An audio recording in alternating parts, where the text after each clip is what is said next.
And welcome to another edition of Carnivore Bites. I'm your host, Jeff Sherman, along with Dr. Eric Lopkin. Of course, the Middle East is dominating the news, as it should be. But I think the interesting thing beyond the tragedies that's going on is how it has shined light on the radicalization of the Democratic Party and the anti Semitism of the Democratic Party. And I'll throw it out to you. I think there's some good things as a result of that or outcomes. What do you think, Dr. Lopkin? Well, it's not just the Democratic Party.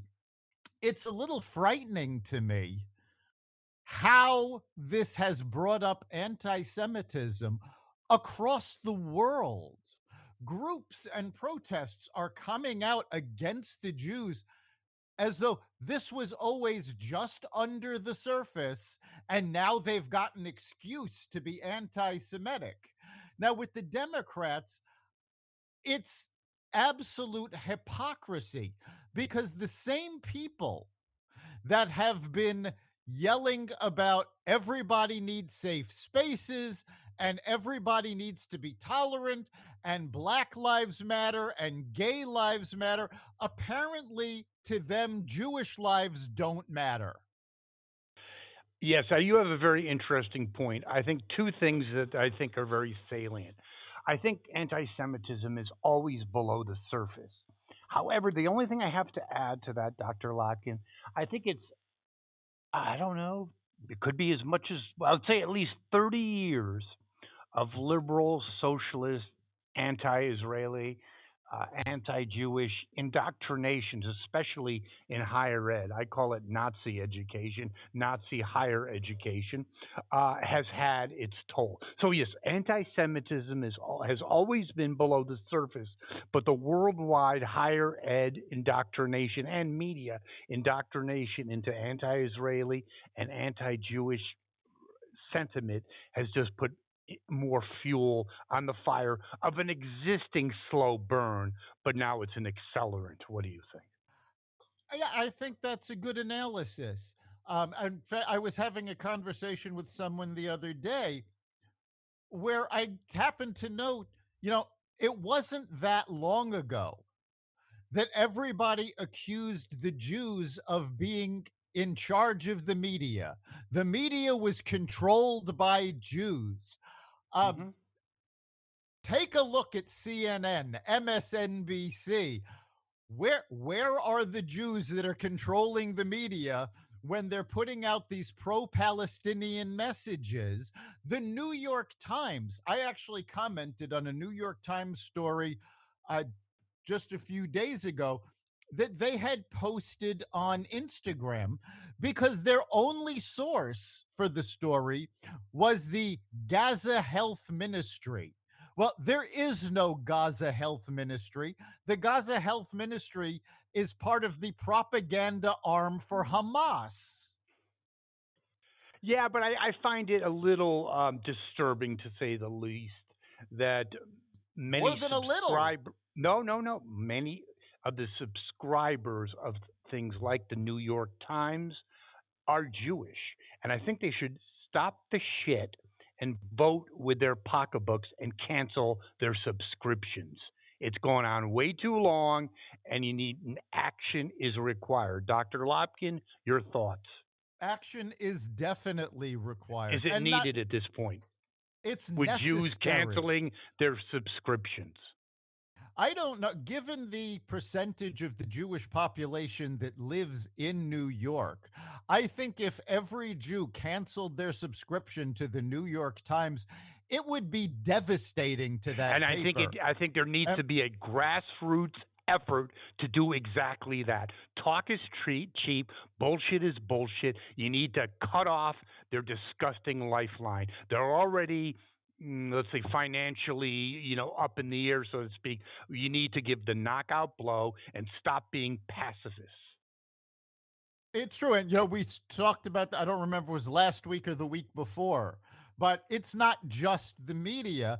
David Mamet made a very good point that when Jewish students come home from college for Thanksgiving, their parents should keep them home and stop paying college tuition to these institutions that are failing to protect their Jewish students and allowing anti Semitism to flourish on campus. And this is no longer a matter of free speech. Yes, I am a major free speech advocate. And sometimes free speech means you have to hear ideas that you don't like and you can't stomach. But this has gone beyond free speech when you have students in at Columbia University holed up in a cafeteria afraid for their lives because there's a mob outside the door. When you have a Cornell Jr. posting threatening messages that he is going to kill any Jewish male he finds and rape and kill any Jewish female he finds. This is beyond free speech. Okay, there's a double standard. Let's cut the shit. All right, it was a George Floyd thing. The academia, especially the elitist institutions, would be all over that. There's First of all, I find it they're enablers. It's not more than being silent. It's not just free speech, as you said. These Jewish people's students' lives were at risk. They were being threatened. Yes, the very institutions that created safe rooms and all the other bullshit that's leading to a generation of non-achieving Ivy League grads are silent. They're co they're co-opting this whole thing. They're conspirators. So I think it goes beyond that. I agree with your point that if you're a parent of a Jewish student at one of these schools, you need to pull the plug, and that brings into a bigger issue as well that some Jewish billionaire investors and also celebrities that were traditional contributors to these Ivy League institutions are now pulling the plug on that. I say a little, too late. Where were you? Hello, McFly. What the hell do you think has been going on for the last 20 years, you friggin' moron? But actually, I'm going to disagree with you on that. While I do think that these things should have been done before, I don't think it's too little too late. I think it's about time they stood up, and I'm glad that they are because we need to stop this before it gets any worse. And every little bit helps when you are compared to Nazis. And I actually came across this on an Instagram post. Somebody was claiming that the Jews and the state of Israel were Nazis because they were trying to commit genocide on the Palestinian people. There has never been an attempt of genocide on the Palestinian people. This is a myth. For decades, Israel has gone out of their way not to hit civilians in the Palestinian occupied areas. They have gone out of their way to only do the damage that Hamas did to them, that Hezbollah did to them. And those days are over, by the way. Yes, those Yes, days there's are been a press over. conference with high-ranking Israeli military strategists that said the tit for tat shit is over with. Okay, it's for the complete destruction of Hamas as a governing or ruling or operational party that is capable of hitting Israel. And you know what's very interesting as well? There are Palestinians now that are actually voicing their disdain for Hamas. Don't know how big that is, don't know if it has legs, but it certainly made the press. It certainly did. And it's notable that that is happening because let's face it, the Palestinians elected Hamas as their government, and there hasn't been an election since that happened. What does that 16 tell? years. Right. So what does that tell us? That tells us that there was never a free election. Palestinians elected Hamas basically at gunpoint. And prior to Hamas, they elected the Palestinian Liberation Organization as their government at gunpoint. So it's their own terrorist organizations that have been holding them back, that have been taking all of the aid from them. It has not been the Jews that have oppressed the Palestinians, But that it's their doesn't fit the own narrative. terrorists. That why doesn't that fit the narrative in Ivy League schools? I mean, and how come the geniuses in Princeton, Harvard, Cornell, how come they kind of miss the situation or the actual facts that it was Israel that basically bent over backwards, especially in the early 90s, to give Arafat and the other um, Palestinian so-called leaders, in fact, um, um, the basic American negotiators were shocked at how much Clinton, in particular, was shocked at how much Israel was willing to give up. But that's never in the textbooks or the lectures at these Ivy League institutions because it doesn't fit a narrative. And you have to ask the question: why are they so hell bent on their is anti-Israel, anti-Jewish stance? I think one of the things could be true is that what you've said over the course of our podcast history is that Democrat and the current radical democratic mindset hates only likes victims, and they can position Palestinians as being victims, and Israel and the Jews are not victims. It doesn't fit what they want to do anymore. They want victimization so they can control. Yes, we've talked about this before. The liberal left loves a victim, even if they have to create that victim, because that means, oh, they can rush to the rescue. They can be the heroes. When the fact of the matter is, leftist policies have never helped anyone. In No one. fact, they have caused so much destruction. And I'm not saying this was their intent, but this was the result. And Jews do not fit that narrative because Jews who have been legitimate victims throughout our history have always fought back. They've always come back. And in fact, I wish I knew who said this, but I heard it on the news a couple of weeks ago and I loved this quote. It's you try to kill us, we're going to beat you and then we will make a holiday out of it. Yeah, well, it's interesting. But what's disturbing to me is, yeah, there's been somewhat of an exodus from the Democratic Party of liberal Jews, but yet disproportionately they're still Democratic. When are they going to wake up and smell the coffee? Because many, and when are Jewish leaders, Schumer, Blumenthal, when are they going to switch? When are they going to say something? Okay, Well, so I'll some of the interrupt responsibility. Go ahead. I'll interrupt you there because I almost never say anything nice about Senator Richard Blumenthal, but he finally stepped up.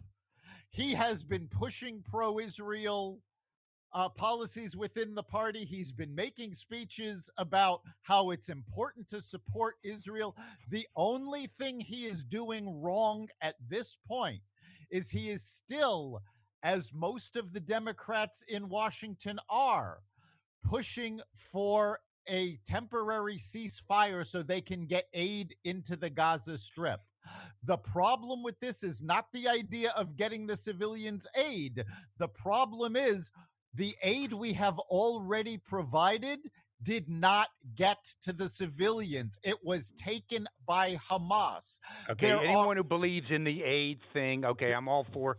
I'm not for victimizing the Palestinian people in any way. It's not their fault. Okay, although they did elect Hamas, I don't know if it was a gunpoint or not, but no, you're playing right into their hands, as you just right yes, said. The aid's not going to go to the people, and you're being a real dumbass, Mr. Blumenthal. But all you're doing is giving Hamas time to either flee or regroup. A really dumb idea.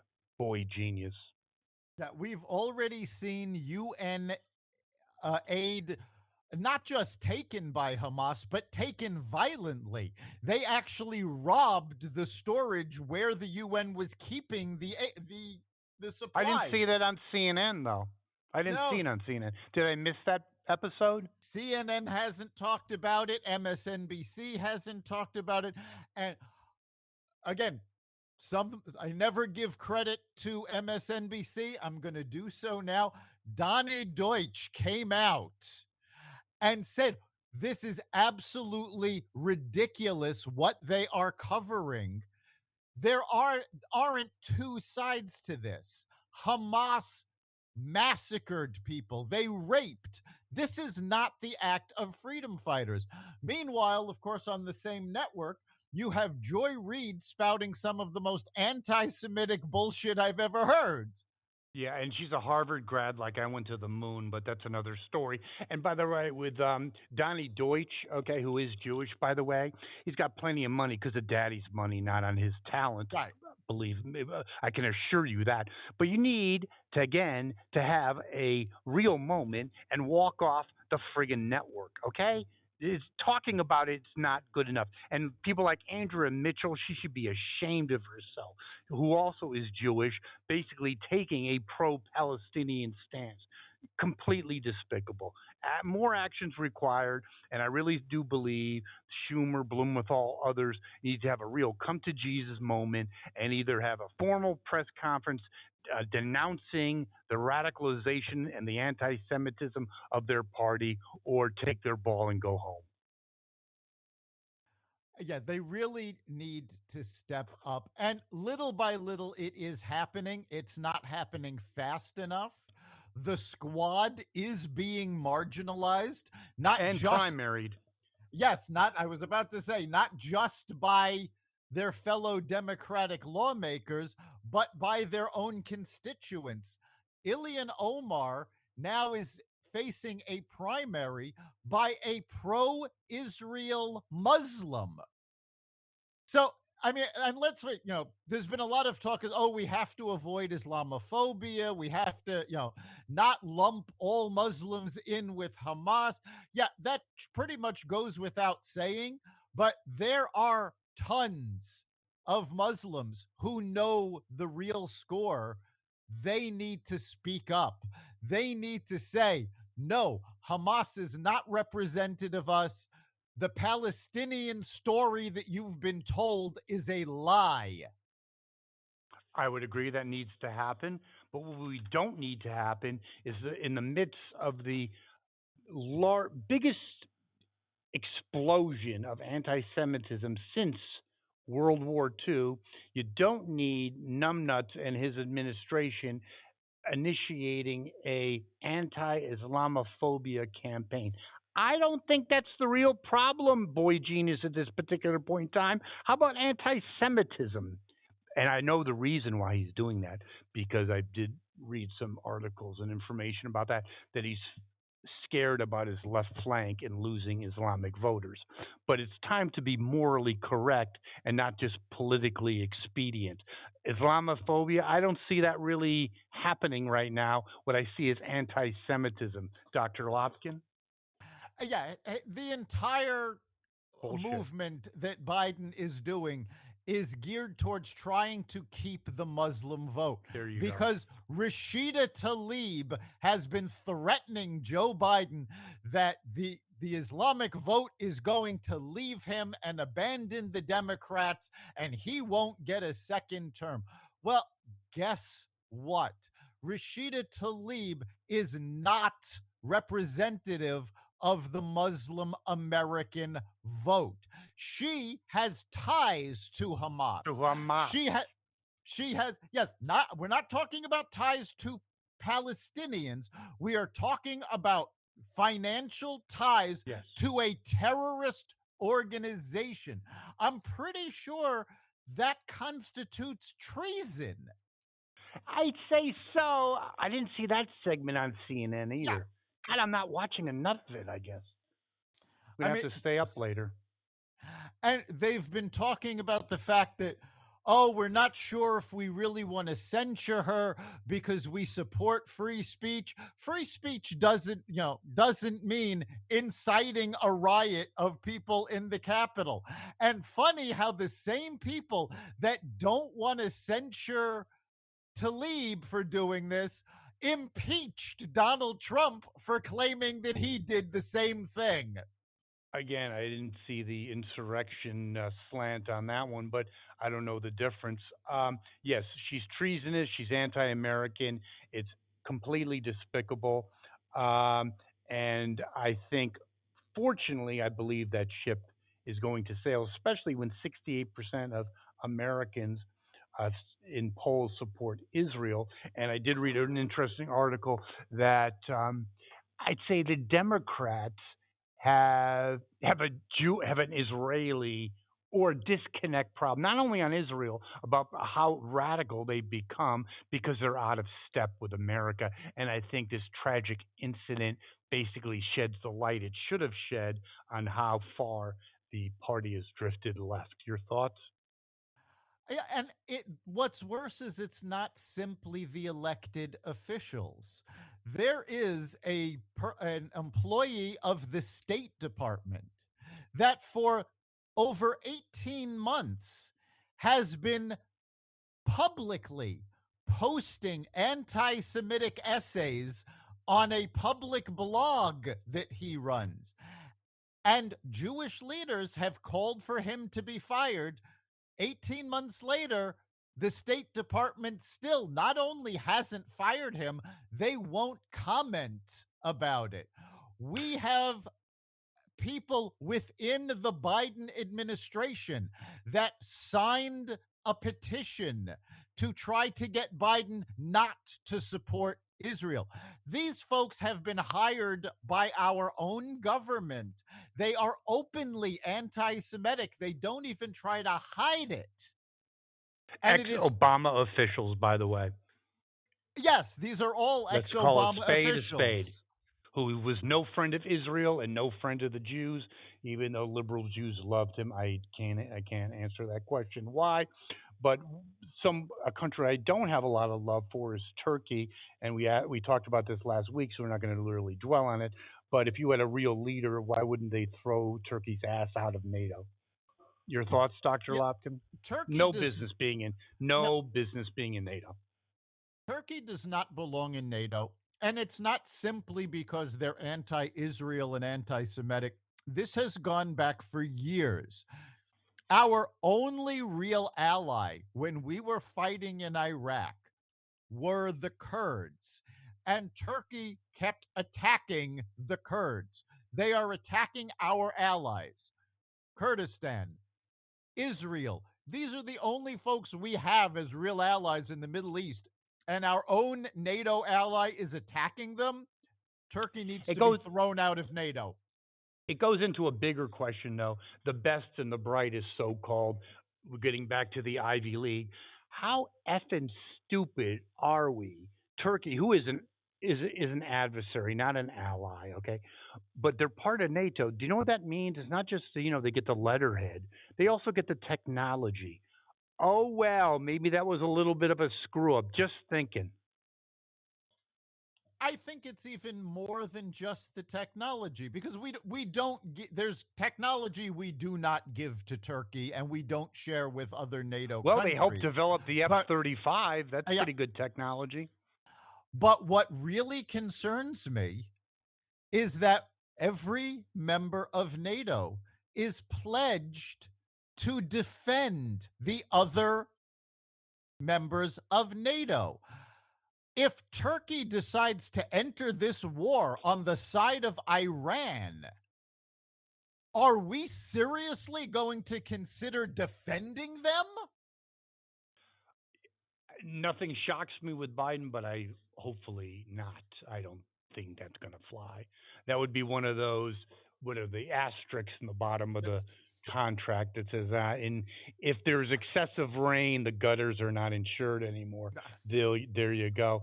And speaking about being enlightened and open-minded, the Free Palestinian movement and protesters threw rats into a McDonald's to express their open mindedness to the situation. McDonald's being one of the few corporate heroes in all this. You know, back with the George Floyd, you couldn't get enough bullshit from corporate America, and now you just hear crickets, except for McDonald's that actually supported Israel not only in words but in actions.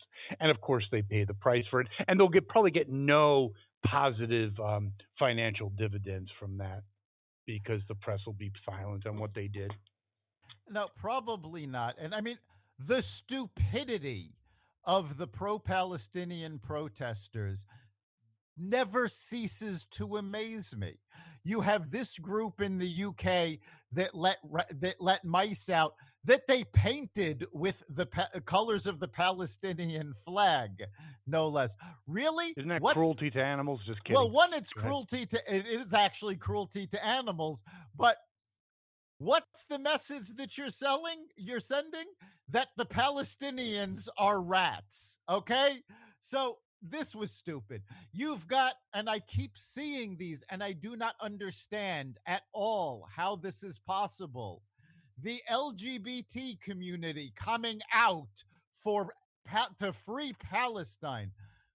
If you are gay in Palestine, not only are you breaking their law, they will execute you.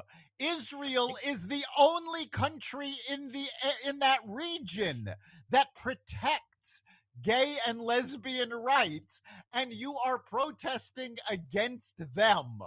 Yeah, it goes to knowledge base. If you ask some specific historically based questions to these dumbasses protesting pro Palestinian and ask them any serious question, it's all based on emotion.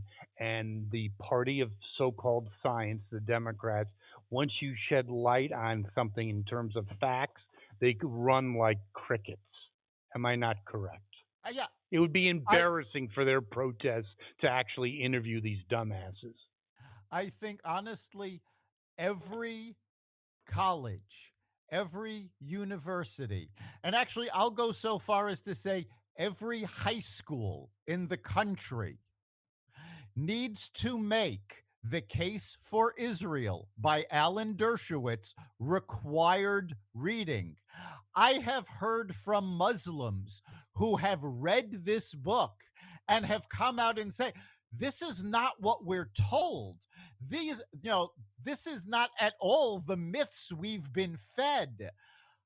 The facts need to come out. Now, unfortunately, we have a generation of people who have no idea what a fact is. And if it offends them and doesn't agree with their way of thinking, they go, well, that didn't happen. They're saying it now as video comes out on the atrocities that Hamas has been perpetrating. They're actually denying that Hamas has done this. I think it's one of the quintessential points of this whole discussion.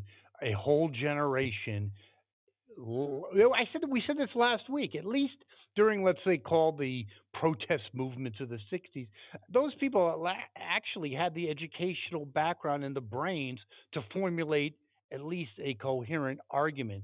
These dumbasses don't have that. All emotionally based snowflake bullshit arguments.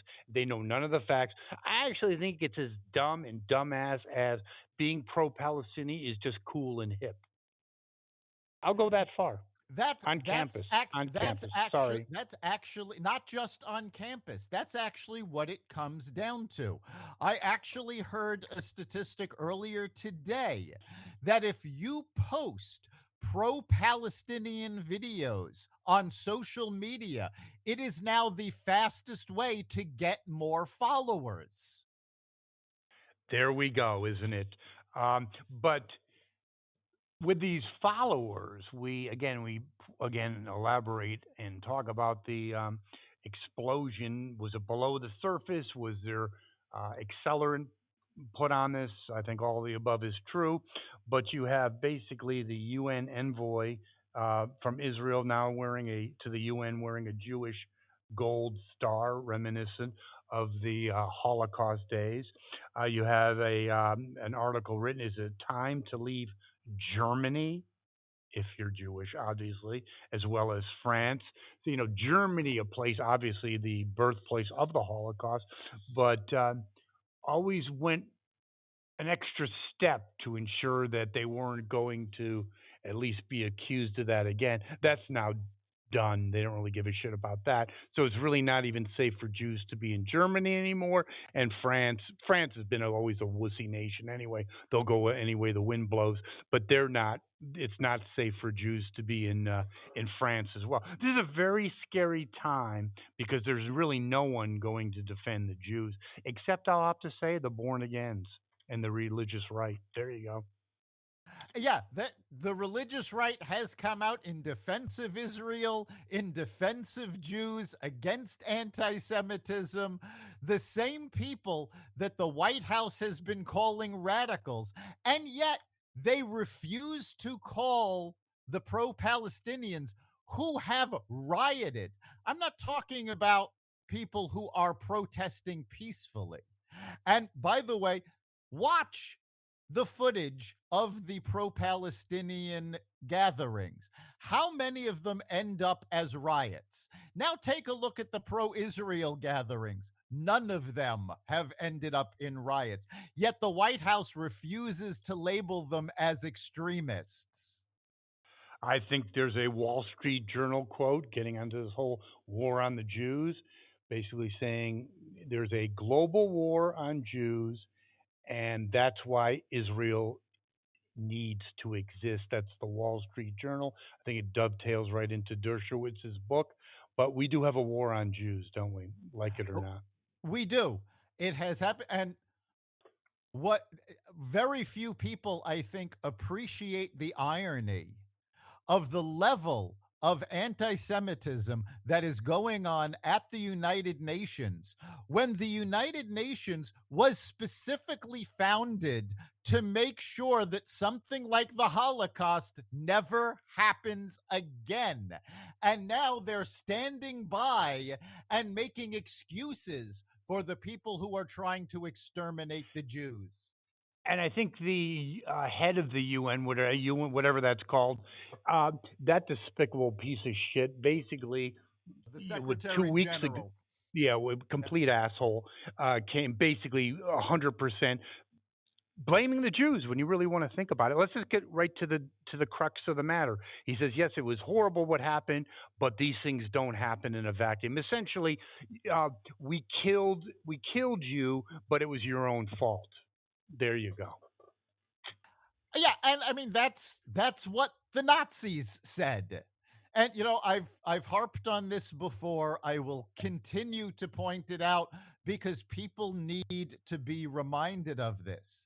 The full name of the Nazi party was the National Socialist Party of German Workers. They were socialists. Yes, Guess and the what? second The biggest socialists anti-Semite. are still Nazis. There you go. And the second biggest Semite and envier of Hitler was Stalin. So communism, socialism, not your friend, Jews. Just want to kind of throw that out there. But we have another caravan of, I'm sure there's going to be a lot of anti-Israeli folk in there, as well as maybe Hamas operatives headed towards the U.S. border. That's a smart thing to do.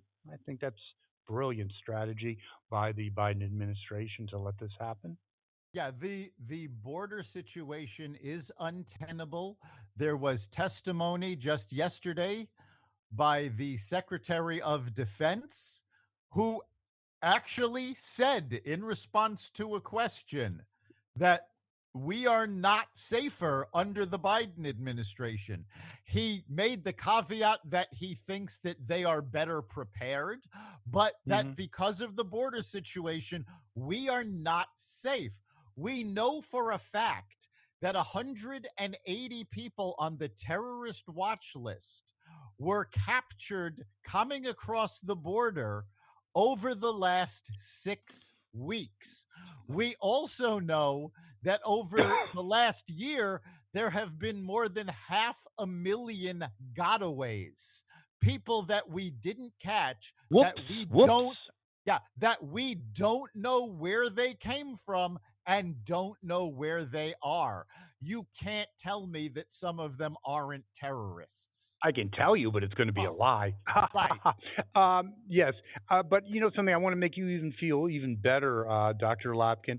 If you saw the Halloween event at the White House with Joe Biden and his beautiful wife, that you would be shocked. You would be shitting your pants. This guy with the world's on fire, I couldn't even articulate what happened. Licking a plastic ice cream cone, dropping candy, kissing a kid or sneezing and then handing out treats. But worse than that, that's just par for the course. He dropped some candy and then the camera showed his hands and they were shaking. His decline is already was exponential. We talked about accelerant. Now the accelerant is firmly in place. Am I not correct? There is no one in charge, border anywhere. No, there isn't. And in fact, the new Speaker of the House, Johnson, just met with the president. And after the meeting, he said publicly that the deterioration is noticeable. This is going to be a problem. So And it's by the no, way, I like Johnson. He's got some, I got it, the controversial stances, whatever. But I think when you're in dire straits and difficult times, you don't need a go with the flow kind of guy. I don't think the whole change of leadership was necessary, warranted, or good. But in the end, he's going to call a spade a spade. I like it. I think the world needs to know this guy's not in charge. I mean, he is out there. If you saw that Halloween, that was scarier than any vampire I've ever seen. Out of control. You couldn't make it up. no, his condition is deteriorating. It is a dangerous situation. And I'm not saying that they need to invoke the 25th Amendment and Please get don't. rid of him Please don't. altogether. Please don't. But I am saying that the Democrats need to admit that he is no longer capable and they need to have a real primary because Biden cannot run again. Yeah, novel thought. How about not so being infatuated with power, but how about the good of America? That might be a good thing. That would have been a good thing you thought about 4 years ago too. This guy's not up. He was never up for the job, and now I think I don't even want to know because I think if we really knew how bad it was, I think the Halloween video or whatever was just like a minor insight in how bad it is. I bet you they did. I couldn't even imagine how they prep. It must take hours to prep him for a 2 minute conversation. Not good at all. But closing on one thing that's not good at all is that AOC. I want your comments on that, your insights on AOC. Basically calling pro-Israeli protesters racist. I mean, maybe it's just wishful thinking. As that friggin' train left the station, I am so sick of her shit, and I hope people in her district. She hasn't done jack. In fact, she's done more harm than good in her district. Amazon for one, but I mean, she needs to go away. She's dumber than friggin' rocks. She's like, I love the comment that she's a TikTok TikTok personality that just happens to be a congressperson. Your thoughts? Please tell me it's going to be over soon. I I hope so. I mean, Please. the problem is that the Democrats need to actually stand up to her. Last night, she attacked the American Israel Public Affairs Committee. Now, this is a political action committee, accusing them of being racist because they called her out for her anti Israel stance. And they issued a statement. And let me pull this up so that I can get it right. They said, APAC stands with pro Israel Democrats and Republicans of all races, genders, and backgrounds who support the U.S. Israel alliance, and we oppose those who don't, like you. And Awesome.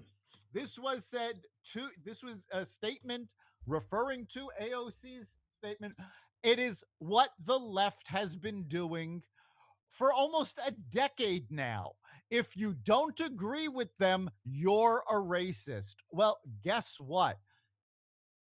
AOC is an anti Semite. Let's There you not go. forget she cried on the floor of the House The when they Jews should be voted protected. There you go.